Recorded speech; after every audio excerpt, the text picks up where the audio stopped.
Effective communication is one of the first things healthcare professionals are taught. From the start of training, learners hear the same core messages: listen actively, show empathy, explain clearly, and involve patients in decisions. These principles appear in accreditation standards, competency frameworks, and learning outcomes across healthcare education. And yet, communication breakdowns remain a persistent problem in everyday care.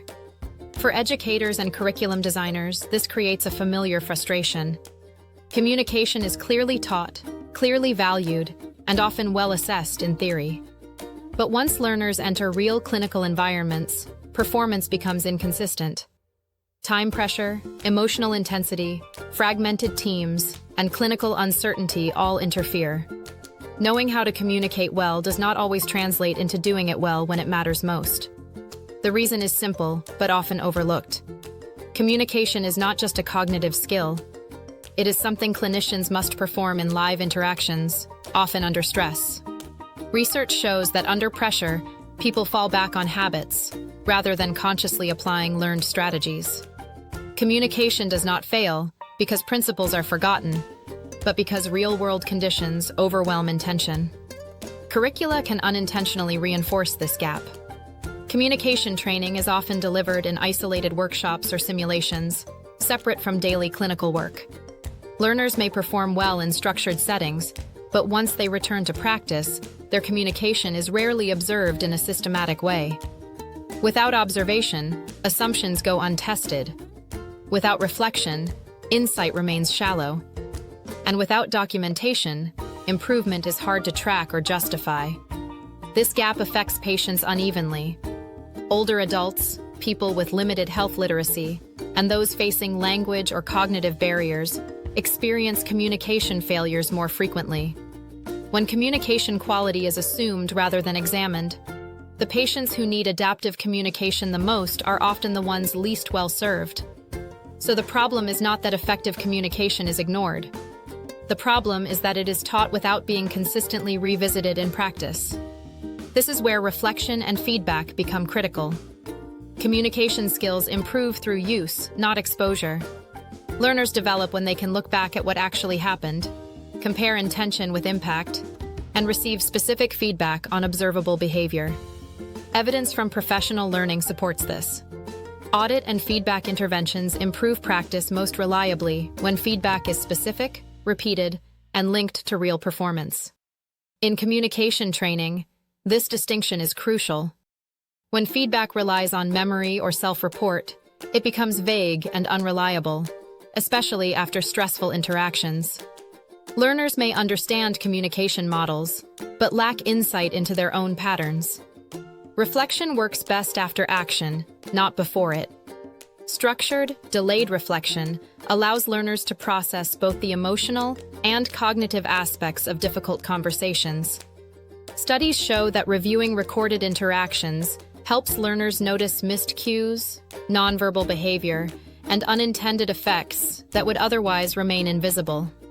What felt clear in the moment often looks very different on review. However, reflection alone is not enough. Feedback must be grounded in evidence and revisited over time. Workplace-based assessment becomes more valid and defensible when it relies on multiple observations and documented feedback rather than single impressions. In this sense, infrastructure matters as much as teaching technique. Tools that support observation, commentary, and longitudinal tracking allow communication to be treated as a trainable skill rather than an abstract ideal. When communication becomes visible and reviewable, the learning dynamic changes. For learners, visibility creates insight. They can see gaps between what they intended and how patients actually experienced the interaction. This is especially important for nonverbal communication, pacing, and listening, elements that patients notice immediately, but clinicians often underestimate. For educators, visibility enables precision. Feedback can focus on specific moments instead of general judgments about good or poor communication. This reduces subjectivity, improves consistency between assessors, and supports fairer decisions.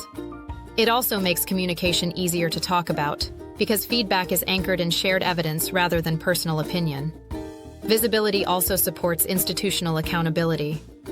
When assessment decisions are based on documented observations, programs can justify progression and entrustment decisions with greater confidence.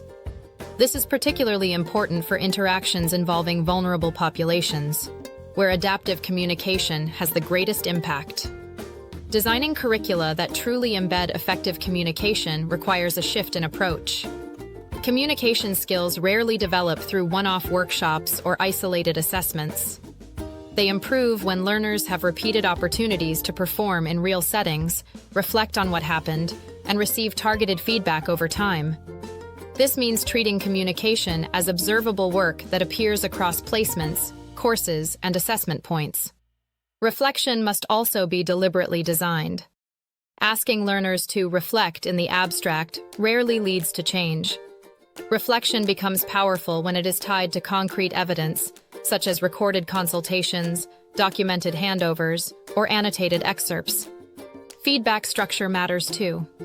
Successful curricula define who gives feedback, when it happens, and how it is recorded, preventing communication training from becoming inconsistent or optional. At scale, this requires infrastructure. Secure systems that support recording, annotation, and longitudinal feedback allow programs to apply evidence-based communication training without relying solely on individual faculty effort. This is how communication moves from intention to routine practice. In the end, effective communication in healthcare does not improve because it is taught more often. It improves when it is embedded better. When communication is visible, reviewable, and discussed over time, learners gain the conditions they need to improve, and educators gain confidence in their assessments. That is how communication shifts from aspiration to sustained practice, and how it begins to reliably support safer, more patient-centered care.